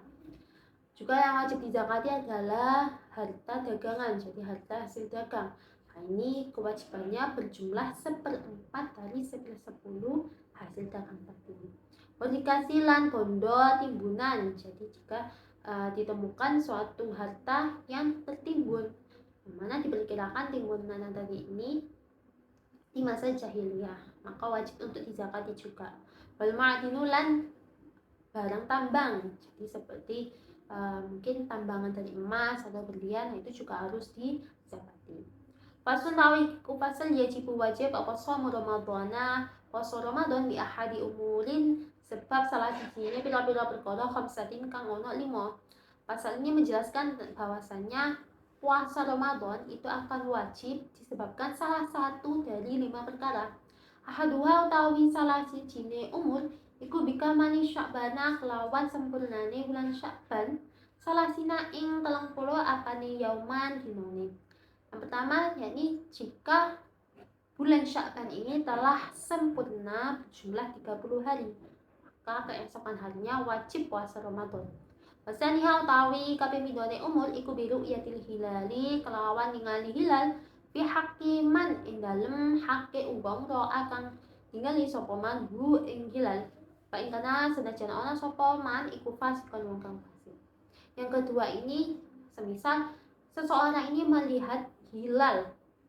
Nah, melihat hilalnya ini bagi orang yang melihat tadi itu, sekalipun orang yang melihat hilal tadi ini adalah orang yang fasik, maka dia tetap wajib untuk berpuasa atau kewajiban puasa itu telah berlaku. Wasali suha utawi kaping 3 umur iku bisubutihi kelawan tetepe hilal fi hakiman dalam hake uang lam yaro kang ora ningali sapa man hu ing hilal bi adi syahadatin kelawan adile penyaksen. Yang ketiga yakni puasa Ramadan itu dia wajib sebab ditetapkannya atau adanya ketetapan terkait munculnya hilal. Nah, ini bagi orang yang tidak melihat hilal secara langsung, tetapi harus ada ketetapan ini itu berdasarkan persaksian yang adil atau persaksiannya seseorang yang tidak dimungkinkan dusta. Pada bi'aha utawi kaping papate umur iku bi ikhbari adli riwayatin kelawan aweh habare wong kang adil periwayatane masukin bih kang den percaya sawaun iku padha uga ana waqa'ah yen to tumiba fil qalbi dalam ati apa sidquhu benere adil amla utawa ora tumiba. Yang keempat yakni wajib untuk berpuasa Ramadan sebab adanya orang yang adil periwayatannya, yakni orang yang tidak pernah berbohong. Ini dia mengkabarkan bahwa sudah wajib, sudah masuk bulan Ramadan. Yang mana orang adil tadi ini dia ini dipercaya baik di dalam hati seseorang itu dia memang membenarkan orang tersebut ataupun tidak, maka terhitung jika sudah disampaikan oleh orang yang adil tadi itu bahwasanya keesokan harinya adalah bulan Ramadan, masuk bulan Ramadan, maka wajib untuk berpuasa. Au ghairu masukin bi utawa sakliyane wong kang percaya in waqa'a lamun tumibo fil qalbi dalam ati apa sidquhu benere ghairu masuk, atau orang yang mengabarkan periwayatan yang adil tadi ini, periwayatan yang tidak dimungkinkan dusta, itu bukan orang yang dipercaya, tetapi dengan syarat di hatinya seseorang tersebut itu dia membenarkan orang yang tidak dipercaya tadi. Jadi saya ulangi lagi, yang keempat ini adalah jika ada periwayatan yang adil, maksudnya periwayatan yang tidak dimungkinkan dusta, baik itu dari orang yang dipercaya ataupun orang yang tidak dipercaya. Nah, kalau jadi orang yang dipercaya, berarti orangnya ini dia tidak pernah dusta. Nah, itu baik hati ini dia membenarkan orang tadi ataupun tidak, maka sudah terhitung wajib puasa. Atau jika periwayatan tadi ini dari orang yang tidak dipercaya, maka harus ada di dalam hati seseorang itu membenarkan periwayatan yang diberikan oleh orang yang tidak dipercaya tadi. Wa khamisuha utawi kaping 5 umur iku bidani dukhuli Ramadana kelawan yono malbune bulan Ramadan bil ijtihadi kelawan ijtihad biman ing dalam uang istabaha kang memang alaihi ngatasi man apa dalika mengkono. Dan kemudian yang kelima adalah sebab prasangka masuknya bulan Ramadan dengan adanya ijtihad. Ini bagi orang yang ragu terhadap masuknya bulan Ramadan. Jadi jika seseorang tadi ini dia sudah menyangka atau menduga sudah masuk ke bulan Ramadan menggunakan ijtihadnya, maka sudah diwajibkan baginya untuk melaksanakan puasa Ramadan. Faslun tawi iku faslun syurutu sihatihi utawi pira-pira syarat sahe poso iku arba'atu asya'a kapat pira-pira suci-suci. Pasal ini menjelaskan tentang syarat sahnya puasa Ramadan, itu ada 4. Rupanya Islamun Islam, wa aqlun dan akal, wa naqa'un nan suci minahwi haidin saking adane haid, wa ilmun lan ngawarui bikawanil waktu kelawan anani waktu iku qabilan matib lisomi mari puasa. Jadi syarat sahnya puasa itu ada 4. Yang pertama, orang tadi ini dia Islam. Kedua, dia berakal. Kemudian yang ketiga, orang tadi ini dia suci dari had. Yang keempat adalah orang ini dia mengetahui bahwasanya waktunya tadi ini telah memasuki waktu puasa. Fasun tawi iki ku fasal surutu wujubihi utawi pira-pira syarat wajibe poso iku khamsatu asya'a 5 pira-pira suci rupani Islamul Islam wa taklifun lan mukallaf wa itaqatun lan mampu wa sihatun lan sehat wa iqamatun lan wong kang mukim. Pasal ini menjelaskan tentang syarat wajibnya puasa. Jadi kalau yang tadi itu adalah syarat sah. Jadi puasa itu dia sah apabila memenuhi syarat tadi. Nah, kalau sekarang adalah syarat wajibnya puasa. Jadi orang yang wajib puasa itu yang bagaimana? Jadi dia harus memenuhi syarat berikut. Dia adalah orang yang Islam, kemudian dia sudah memasuki mukallaf. Kemudian dia adalah orang yang mampu untuk berpuasa, tidak ada udzur apapun. Kemudian yang keempat, dia sehat, dalam keadaan sehat. Dan yang kelima, dia adalah orang yang mukim. Disebutkan di sini harus orang yang mukim karena orang yang bersafar itu dia mendapatkan rukhsah atau keringanan untuk tidak berpuasa.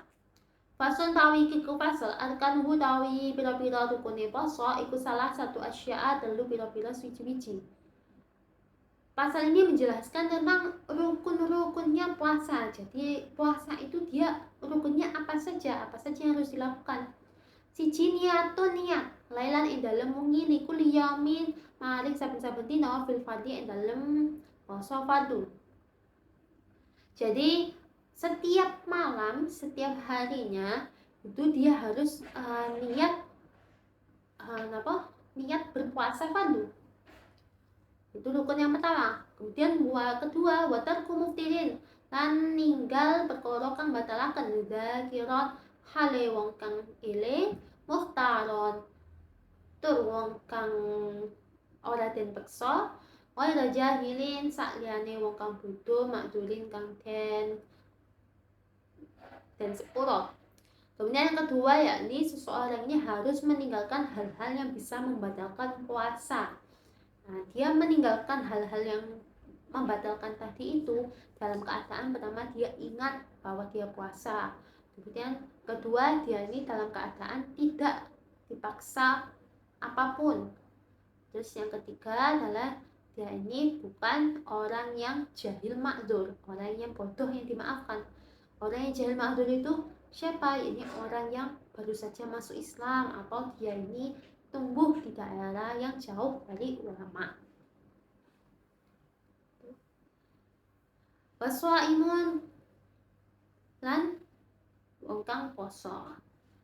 Kemudian dia berpuasa. Jadi rukunnya puasa itu dia ada 3, saya ulangi. Pertama dia harus niat setiap malamnya. Yang kedua dia harus meninggalkan hal-hal yang membatalkan.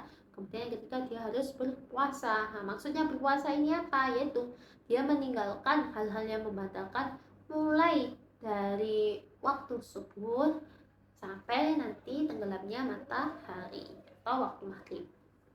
Fasun tawi iki fasal wajib ma'al qodai sementara qodok disomi maring poso apa al kafaratu kafarul al utma kang gede wa ta'zilu lan ta'zil alaman ing atase wong aksada kang rusak sapa man somahu ing posone man fi Ramadan ing dalam bulan Ramadan yauman ing dalam dina kamilan kang sempurna bijimain sebab jima tamin kang sempurna asimin kang dosa bihi sebab jima lisomi maring poso. Pasal ini menjelaskan wajib seseorang ini selain mengqodoi puasanya adalah membayar kafarat yang besar. Kafarat yang besar itu apa? Yakni dia urutannya pilihannya adalah pertama membebaskan budak muslimah, budak perempuan yang muslim. Atau jika tidak bisa maka dia berpuasa 2 bulan berturut-turut. Atau jika tidak bisa maka dia memberikan 60 orang miskin masing-masingnya 1 mud makanan. Nah, selain qodha kemudian kafarat yang besar juga mendapatkan takzir bagi orang ini yang dia merusak puasanya atau membatalkan puasanya di bulan Ramadan 1 hari full tadi ini sebab jima. Jadi jika seseorang ini membatalkan puasanya atau merusak puasanya menggunakan jima, maka dia akan mendapatkan kewajiban untuk mengodoi, kemudian membayar kafarat dan hitazil. Wajibu ma'al qodoi lan wajib semetane kodok apa yang saku ngeken di suami mari paswa visitati mawadi'an dalam 6 piro-piro panggon. Kemudian ini dijelaskan, selain ada kewajiban untuk mengkodok, juga ada kewajiban untuk menahan diri untuk berpuasa di 6 tempat. Jadi di dalam puasa itu, semisal seseorang ini batal puasanya, itu dia masih ada kewajiban untuk meneruskan puasanya. Dalam artian dia harus terus menahan dirinya untuk melakukan hal yang membatalkan, sekalipun puasanya tadi ini sudah batal. Dalam 6 kondisi. Ala-ala tahun kang kawitan iku fi Ramadan ing dalam bulan Ramadan. La fi ghairihi ora ing dalam sakliyane Ramadan. Ala muta'addin ing atase wong kang nejo bi fitrihi kelawan mokel bulan Ramadan. Yang pertama adalah ketika puasa yang dia lakukan tadi ini adalah puasa di bulan Ramadan. Maka ketika batal di tengah-tengah itu dia harus dia harus mengqodoi puasanya, juga dia harus melanjutkan puasanya tadi itu. Jadi tidak boleh sudah batal saya makan saja, tidak bisa. Jadi dia tetap harus menahan dirinya. Nah, ini bagi orang yang dia ini memang sengaja membatalkan puasanya di bulan Ramadan. Pasalnya kang kaping pindho iku ala tariki niati antase wong kang ninggal niat la ilaha dalam wengi fil fardhi dalam puasa Ramadan. Yang kedua yakni bagi orang yang dia meninggalkan niat. Jadi dia tidak berniat di malam harinya ketika melaksanakan puasa fardu, melaksanakan puasa Ramadan, maka di harinya tadi itu dia juga harus menahan diri. Jadi sekalipun saya tidak niat, berarti saya tidak berpuasa, tidak. Dia harus menahan dirinya dari hal-hal yang bisa membatalkan puasa, dan nantinya dia akan mengqodoi puasanya itu. Wasale sutawi kang kaping 3 iku alama yang tasih wong tasahharo kang sahur sapa wong donan hale wong kang nyono bako alaili ing tetepe wengi fabana nuli jelas apa khilafuhu nulayanine bako. Kemudian yang ketiga adalah bagi orang yang dia ini sahur dalam keadaan dia menduga itu masih malam, kemudian ternyata diketahui itu bukan malam tapi dia sudah muncul fajar atau sudah memasuki waktu subuh.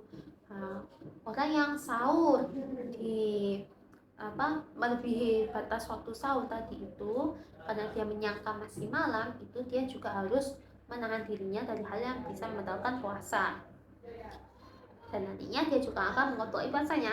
Walau ini tawi kang kaping 4 iku alaman ing ngatasi uang aktoro kang mokel sapa mandon dan hale nyono sapa man alruba ing surupe srengenge fabana nuli jelas apa khilafuhu nulayanine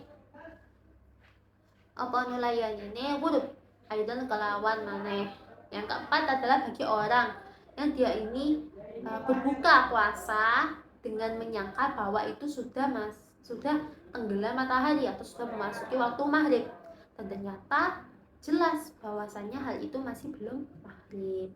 Jadi ketika seseorang ini menyangka ini sudah masuk waktu maghrib, kemudian dia berbuka, kok ternyata diketahui itu masih belum waktu maghrib, maka dia harus tetap melanjutkan puasanya, menahan dirinya sampai benar-benar selesai sampai benar-benar waktu maghrib, dan nantinya dia akan mengotok.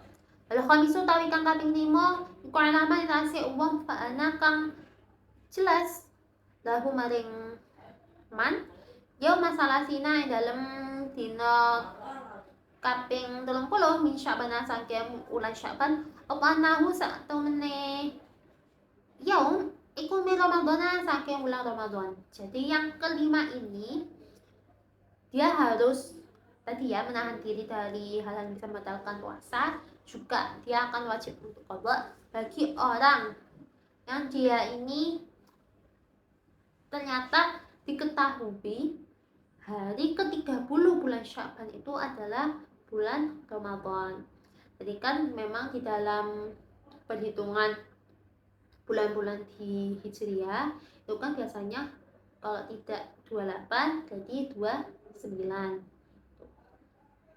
Maaf kalau tidak jika tidak 29 30. Nah, biasanya ketika hari ke-29 itu kan dilihat dulu apa ini sudah masuk sudah muncul hilalnya atau tidak.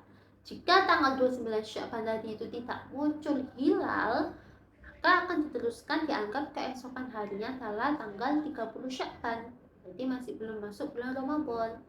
Nah, tetapi kok semisal ada seseorang yang dia ini hari ini adalah tanggal 30 Sya'ban, kok ternyata setelah diketahui hari ketiga yang dianggap 30 itu ternyata sudah masuk bulan Ramadan, maka wajib bagi orang yang tadi ini yang sebelumnya dia tidak puasa, kemudian setelah dia mengetahui bahwa nyatanya hari itu adalah bulan Ramadan, dia harus menahan dirinya dari hal yang membatalkan puasa.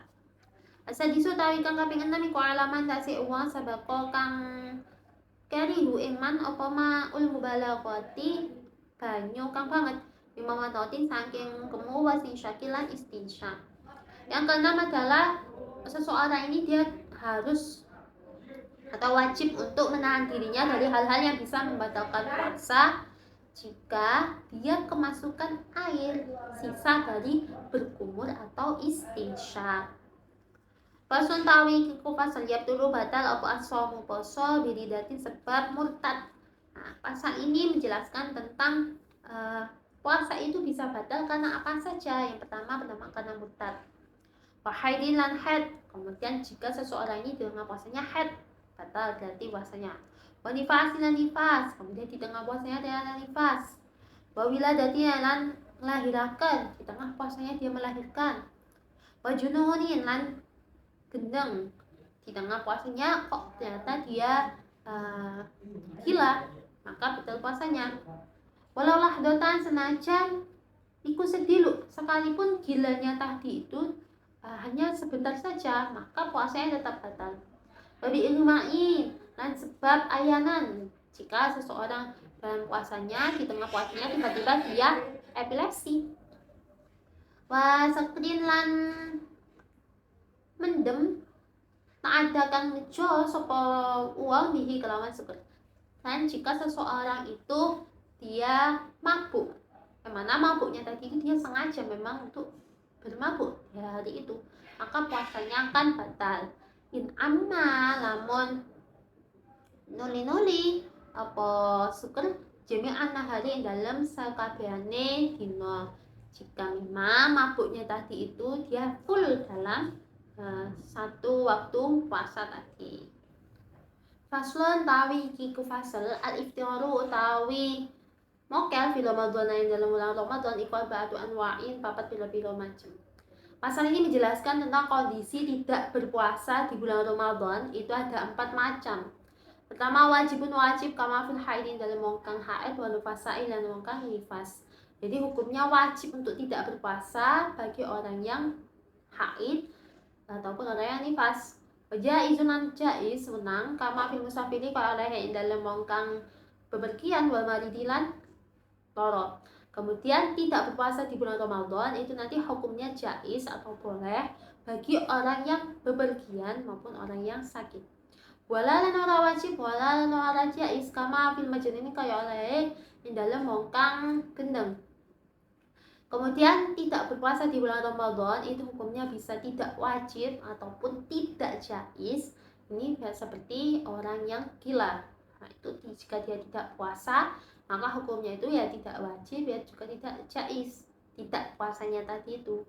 Bahwa haramun lan haram kaman kaya uang akhara kang akhiraken sapa man qada Ramadana ing ngodoi bulan Ramadan, puasa Ramadan ma'a tamakunihi sematane mungkine qada hatta doa sehingga sempit apa waktu-waktu anhu saking qada. Kemudian tidak puasa di bulan Ramadan itu akan haram hukumnya bagi orang yang dia ini mengakhirkan mengqadai puasa Ramadannya padahal dia masih mampu untuk mengqadai puasa tadi itu, sampai akhirnya waktunya itu sudah sempit. Wa aksamul iftari tawi pira-pira pembagiane mokel iku arba'atun papat aidon kelawan maneh. Rupane ma perkara yalzamu kang wajib ing dalem apa al-qadha wal fidyatu lan fidyah. Bahwa utawi ma iku isnane ana loro. Kemudian di sini dijelaskan pembagiannya tidak berpuasa atau mokel itu ada 4 juga. Nah, yang pertama ini pembagiannya bisa dibagi lagi ya. Pertama ini puasanya tadi ini, tidak berpuasanya tadi itu yang mewajibkan untuk qadha juga membayar fidyah. Ini apa saja? Ada 2 kondisi. Al-awal utawi kang kawitan iku al-iftiru mokel li khaufin krana wedi ala ghairihi atase saliyane wong. Jadi yang pertama, jika seseorang tadi ini tidak puasa karena dia takut terhadap yang lainnya, khawatir kepada yang lainnya, maka dia nanti tidak berpuasa, kemudian dia akan memiliki tanggungan untuk mengqadha dan membayar fidyah. Maksudnya khawatir pada yang lainnya itu seperti apa? Seperti misalnya ada tim SAR yang dia ini harus menyelamatkan korban orang lain, maka sehingga dia ini dalam pengapatannya itu tidak bisa dalam kondisi berpuasa, akhirnya dia tidak puasa, maka dia akan wajib mengqadha ataupun membayar fidyah. Atau contohnya seperti ibu yang hamil, kemudian dia khawatir kepada janinnya, nah, maka ketika dia tidak berpuasa karena khawatir pada janinnya, dia wajib untuk mengqadai dan membayar fidyah. Wasani utawi kang kaping loro iku al-fidru mokel ma'a ta'khiri qadhain dalam semertane ngakhiraken qadha ma imkanihi, semertane mungkin qadha hatta ya dia sehingga teko apa Ramadhanu mulai Ramadan akhir kang liya. Yang kedua yakni orang yang tidak berpuasa dalam kondisi dia ini mengakhirkan mengqadai puasanya padahal dia masih mampu mungkin untuk mengqadai sebelum bulan Ramadan sampai akhirnya bulan Ramadan ini datang. Wasaniha utawi kang kaping lorone aksam. Jadi tadi 2 kondisi tadi itu dia masuk ke dalam pembagian yang pertama dari iftar. Jadi iftar yang pertama itu adalah iftar yang mewajibkan untuk qadha dan fidyah. Yang kedua ini adalah iftar ma perkara yalzamu kang wajib ing dalem apa al-qadha'u qadha dan fidyati ora fidyah. Nah, pembagian yang kedua ini tadi iftar yang hanya mewajibkan untuk melakukan qadha tanpa perlu membayar fidyah. Bahwa tawi ma iku yaksuru akeh kamu ma'alaihi kaya ungkang ayanan. Nah, yang kedua ini dia hanya wajib qadha tanpa perlu fidyah. Ini kebanyakan terjadi pada orang yang epilepsi. Pasal suha yang ketiga utawi kang kaping telune aksam iku ma perkara yalzamu kan tetapi dalam apa fidyah itu fidyah dengan qadha'i ora qadha. Bahwa utawi ma iku syekhun kabirun wong kang tuwek. Yang ketiga ini adalah iftar yang hukumnya ini wajib untuk membayar fidyah tanpa perlu mengqadha. Nah, ini bagi orang yang sudah tua, jadi seperti lansia, dia tidak mampu untuk berpuasa, maka dia hanya wajib untuk fidyah, membayar fidyah ketika tidak berpuasa. Dan yang terakhir adalah la qadha, la ora qadha wala lan ora fidyah, wa utawi ma iku al-majnunu wong kang gendeng aladi kang lam yata'adda kang ora nejo sapa aladi sapa wong dijununuhi kelawan gendenge wong. Nah, yang keempat ini iftarnya atau tidak berpuasanya ini dia tidak wajib membayar qadha, tidak melakukan qadha ataupun tidak membayar fidyah. Nah, ini bagi orang yang gila, yang mana gilanya tadi ini itu tidak melewati batas. Faslon tawi kiku fasal. Alladzi tawi perkara la yitiru kang ora batalaken apa alladzi mimma saking perkara yasilu kang tumeka apa ma ila jaufi maring weteng iku sab'atu afrodin papat pira-pira perkara. Pasal ini menjelaskan tentang sesuatu yang tidak membatalkan puasa. Padahal sesuatu tadi itu telah masuk ke dalam perut. Ini apa saja? Yang pertama, ma perkara yasilukan tumeka apa ma ila jawfi maring weteng binisyanin sebab lali.